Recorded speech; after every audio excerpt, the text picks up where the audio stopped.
What's up, guys? Brett Appley here from dailyfanmma.com, back with another UFC quick picks for you on the Mayo Media Network. Got UFC 260 this week. Miocic versus Ngannou 2 should be an incredible fight. The rematch got some great prize pools across the industry. Of course, make sure you're subscribed to the channel. As always, please like the video, comment below, really helps us out. And not just for MMA content, there's PGA, NHL, soccer, everything you could want on the Mayo Media Network. We also got the Dogger Pass podcast with Paul Shaughnessy, Cody Saftik, which has already come out. Mad Labs main event breakdown, and here the quick picks. I'm going to give you my favorite cash game play, tournament play, salary play, and my fade of the week. I think I gave out like 6 or more picks last week. Some of them came through, some of them did not. I'm not going to fully recap that one right now, just because I honestly don't remember every single play that I gave out. But 10 fights on this slate. Should be an exciting one, and I have 4 more picks for you on Saturday. Let's start off with my cash game play of the week. This is going to be a weird one, a very weird one, a very non-traditional cash game play for me. It's going to be Alonzo Menifield at 8.1K. Menifield is a boom or bust fighter in the sense that when he does not win by early knockout, he is not going to end up on the optimal lineup. He simply doesn't wrestle enough. He doesn't land enough significant strikes. So that's why this is not necessarily a typical cash game play for me. However, he was supposed to take on William Knight. The pair are priced at 8.1K, but similar to last week with Tuivasa, William Knight pulled out of this fight. So Menifield got a short notice opponent by the name of Fabio Cherant. Menifield is now minus 290 to win, and he's still 8.1K. So Menifield is a true elite value play on this slate, and I think you're going to need to play him in cash games. He's just too difficult to pass up in cash games, especially when minus 290, that's competitive with the best favorite on this entire slate. Sean O'Malley's only minus 320. So Menifield at minus 290 in a fight that is, let's see, minus 245, ends inside the distance. Menifield's also going to have one of the best inside distance lines on the entire slate. He has tremendous upside, typically geared toward tournaments. I think he's going to be very, very popular in tournaments. But at 8.1K, with that massive value, you need to be aware of this fighter, and I do think he makes sense just to plug and play in cash games. So Alonzo Menifield, over Fabio Cherant, that is going to be my cash game play of the week. Next up, my tournament play of the week. I'll give you, I suppose, a more sneaky target, not necessarily a super obvious play. Let's go with Abu Bakr Nurmagomedov at 9K, taking on friend of the show, Jared Gooden. Nurmagomedov is minus 240 to beat Jared Gooden. I think a lot of folks are going to pay up for Sean O'Malley, which is fine. I like O'Malley and Vicente Luque, which I'll talk about in a little bit. Nurmagomedov is not very trustworthy. He's only fought once in the UFC, and he lost by submission to David Zavada, who's not a great talent. And he's the cousin of Khabib, but he doesn't have the same elite skill set necessarily. However, I do think for Nurmagomedov to win this fight, I think it's going to have to come by grappling and potentially by grappling domination. He is a wrestler. His goal is to take you down, hold you down for 15 minutes, and win by decision. That's generally what he does, and that's what he tried to do in his UFC debut, but he lost by submission from the bottom. His opponent, Jared Gooden, much more of a striker, has had weaknesses on the regional scene, on the mat. So that's where Nurmagomedov is going to have an advantage in this matchup, theoretically on the mat. And just most importantly, for Nurmagomedov to win, I think he's going to need takedowns, lots of top control, significant strikes or non-significant strikes. Standing with Gooden is not going to go well for him. If he stands with Gooden, he might get knocked out. And I think if Gooden wins this fight, it probably comes inside the distance. But at 9K, Nurmagomedov, being a grappling-dependent fighter, we've seen just how well grappling-dependent fighters score in victories on DraftKings with this new scoring system. He needs takedowns, top control, everything. As a minus 240 favorite with a decent inside distance line, he's my tournament play of the week. I think he's a decent pivot off the more popular fighters in Luque and O'Malley.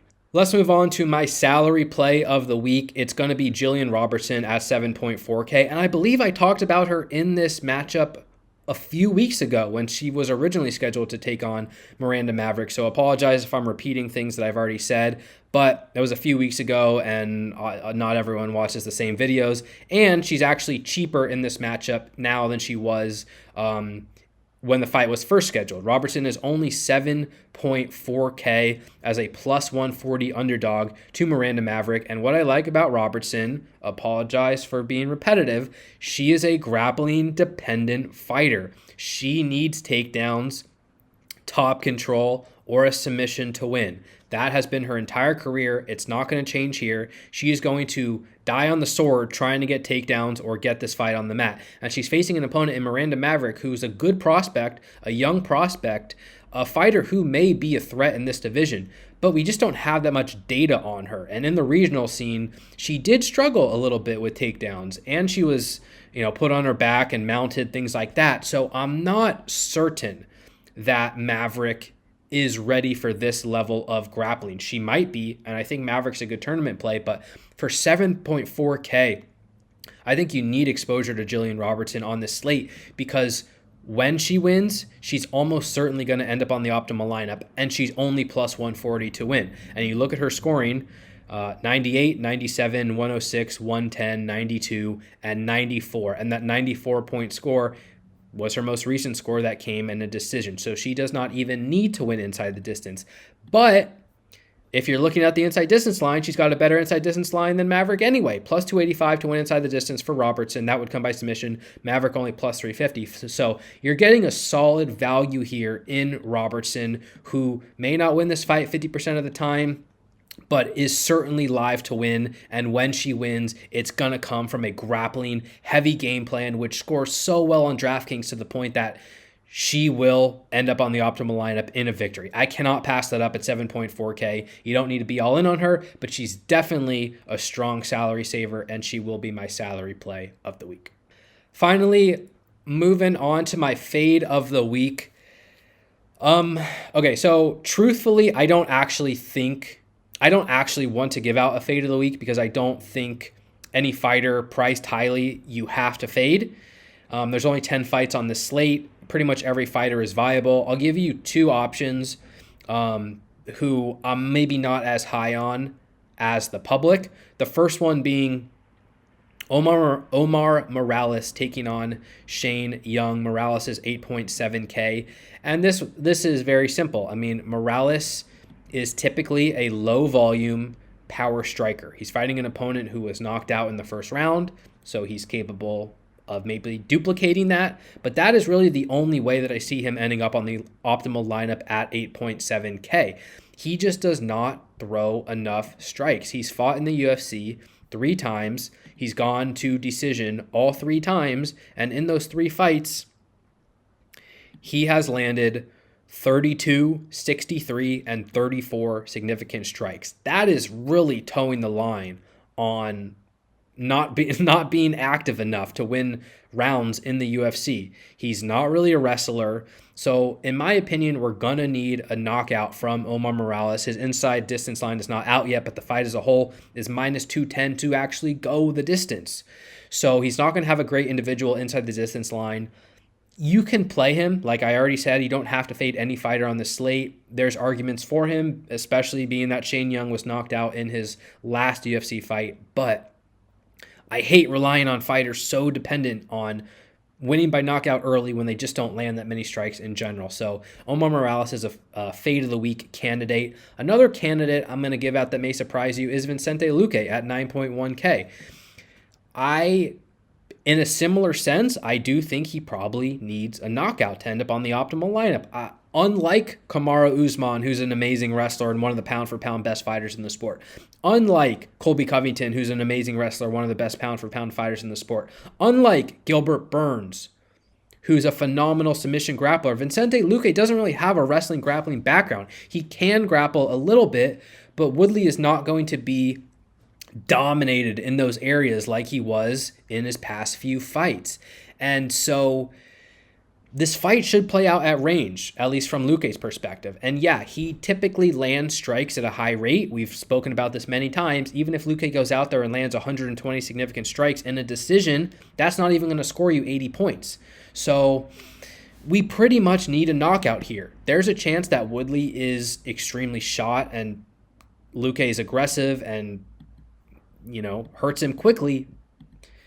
I've been very down on Woodley throughout his career, and I'm certainly not high on him in this spot either, but, Luque absorbs 6 strikes per minute as well. I'm not convinced he's going to be so active. It's only 3 rounds. It's not a typical 5-round fight for Tyron Woodley. I just don't know that Luque is so likely to win by knockout, and that's how he's going to end up on the optimal lineup. And the inside distance lines kind of agree with that sentiment. He's only plus 175 to win inside the distance. So theoretically, you can make a case that Sean O'Malley's the better play, Nurmagomedov's a better play, Maverick's got high upside, I think, and then you got other knockout-based fighters like Francis Ngannou, Worthy, Omar Morales.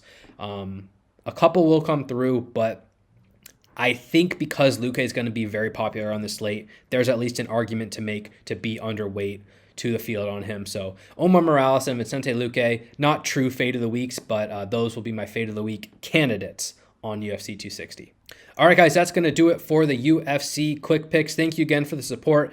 Really appreciate it. Make sure you subscribe to the channel, guys. Like the video and comment below. Let me know who your favorite DraftKings play is on the slate. Always look forward to reading those comments. Follow me on Twitter at Appley, @TTPP, dailyfanmma.com for all the DraftKings breakdowns, projections, rankings. We have betting content, everything you need to help you win money gambling on the UFC this weekend. And until next week, best of luck. Stay safe. Take care. Talk to you soon. Peace.